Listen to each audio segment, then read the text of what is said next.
Hi, ಎಲ್ಲರಿಗೂ ನಮಸ್ಕಾರ. ನಾನು ಇವಾಗ ಒಂದು SLC ಮಕ್ಕಳಿಗೆ ಅಂತಲೇ ಒಂದು ವಿಡಿಯೋ ಮಾಡೋಣ ಅಂತ ಅಂದ್ಕೊಂಡೆ. ಏಕೆಂದರೆ ಇವಾಗ ಎಕ್ಸಾಮ್ ಸ್ಟಾರ್ಟ್ ಆಗಿದೆ, ಬೋರ್ಡ್ ಎಕ್ಸಾಮ್ಸ್ ಎಲ್ಲ. ನಾವೇನು ಮಾಡ್ತೀವಿ, ಏಕೆಂದರೆ ನಾನೊಬ್ಬರು ತಾಯಿಯಾಗಿ ಹೇಳ್ತಾ ಇದ್ದೀನಿ, ನನ್ನ ಮಗನೂ SLCನೇ ಇದ್ದಾನೆ. ಸೊ ಅವರು ಸ್ಟಾರ್ಟಿಂಗಿಂದನೂ ನಮಗೆ ತುಂಬ ಅಯ್ಯೋ ಈ ಸಲ ಟೆಂತು ಹಿಂಗೆ ಮಾಡ್ತಾನೆ, ತುಂಬ ಟೆನ್ಷನಲ್ಲೇ ಬದುಕ್ತಾ ಹೋಗ್ತಿರ್ತೀವಿ. ಮಗುಗೂ ಒತ್ತಡ ಆಗ್ತಾ ಇರ್ತೀವಿ.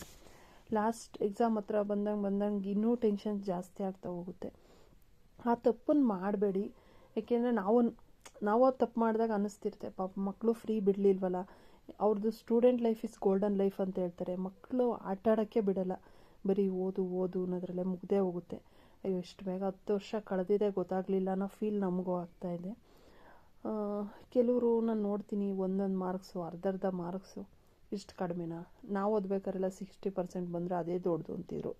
ಇವಾಗ 99 ಬಂದರೂ ಯಾಕೆ 1% ಕಡಿಮೆ ಅನ್ನೋ ಕೇಳೋ ಅಂಥ ಕಾಲ. ನಾನು ಹೇಳ್ತಾ ಇರೋದು, ಮಾರ್ಕ್ಸೇ ಎಲ್ಲದಕ್ಕೂ ಇಂಪಾರ್ಟೆಂಟ್ ಅಲ್ಲ.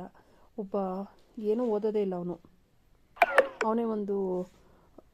ಅವನೇ ಒಂದು ಇದು ಮಾಡ್ತಾನೆ, ಆಫೀಸ್ ಮಾಡ್ತಾನೆ. ಅವನು ತುಂಬ ಚೆನ್ನಾಗಿ ಓದ್ತಿರೋನು ಅವನು ಆಫೀಸಲ್ಲಿ ಕೆಲ್ಸಕ್ಕೆ ಹೋಗ್ತಾನೆ.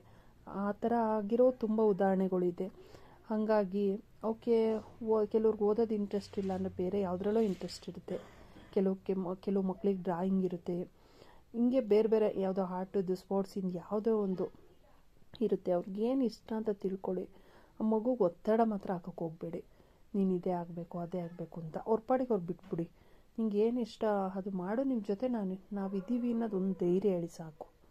ಮಕ್ಕಳಿಗೆ ನೀವೇನೇ ಕೊಡೋದಾದ್ರು ಮಗುಗೊಂದು ಪ್ರೋತ್ಸಾಹ ಅನ್ನೋದು ಒಂದು ಕೊಡಿ ಸಾಕು. ಅಷ್ಟು ಕೊಡಿ. ಏಕೆಂದರೆ ಏನಾದರೂ SLC ಎಕ್ಸಾಮಲ್ಲಿ ಮಾರ್ಕ್ಸ್ ಕಡಿಮೆ ಬಂದಾಗ ಆ ಮಗು ಏನು ಮಾಡುತ್ತೆ, ಅಯ್ಯೋ 1 ಮಾರ್ಕ್ಸ್ ಕಡಿಮೆ ಆಯಿತು, 2 ನಮ್ಮ ಅಪ್ಪ ಅಮ್ಮ ನನಗೆ ಸುಮ್ಮನೆ ಬಿಡಲ್ಲ ಅಂತ ಅವು ಏನೇನೋ ಕೆಟ್ಟ ನಿರ್ಧಾರಗಳನ್ನೆಲ್ಲ ತುಂಬ ತೊಗೊತಿದ್ದಾವೆ ಮಕ್ಕಳು. ಅದಾಗಬಾರ್ದು ಅನ್ನೋ ಉದ್ದೇಶದಿಂದ ಈ ವಿಡಿಯೋ ಮಾಡ್ತಾಯಿದ್ದೀನಿ. ಆರಾಮಾಗಿರಿ ಮಕ್ಕಳ ಜೊತೆ. ತುಂಬ ನೀವು ಟೆನ್ಷನ್ ತಗೊಂಡು ಮಕ್ಕಳಿಗೂ ಟೆನ್ಷನ್ ಕೊಡೋಕೆ ಹೋಗ್ಬೇಡಿ. ನೀನು ಮಾಡ್ತೀಯಾ ಮಾಡು, ನೀನು ಓದ್ತೀಯಾ ಓದು, ನಮಗೆ ಶಕ್ತಿ ಇರೋ ವರ್ಷ ನಾವು ಓದಿಸ್ತೀವಿ, ನಿನ್ನ ಎಫರ್ಟ್ ನೀನು ಹಾಕು ಅನ್ನೋದೊಂದು ಧೈರ್ಯ ತುಂಬಿ ಸಾಕು ಮಗುಗೆ.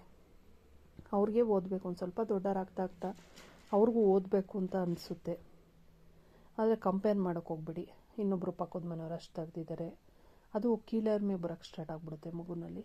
ಯಾರಿಗೆ, ಯಾಕೆಂದರೆ 5 ಬೆರಳು ಒಂದೇ ಸಮನೆ ಇರಲ್ಲ. ಒಂದು ಮಗುಗೆ ಒಂದು ಟ್ಯಾಲೆಂಟ್ ಇದ್ದರೆ ಇನ್ನೊಂದು ಮಗುಗೆ ಇನ್ನೊಂದಿರುತ್ತೆ. ಯಾರ ಜೊತೆನೂ ಯಾರನ್ನೂ ಕಂಪೇರ್ ಮಾಡೋಕ್ಕೆ ಹೋಗಬೇಡಿ. ಧನ್ಯವಾದಗಳು.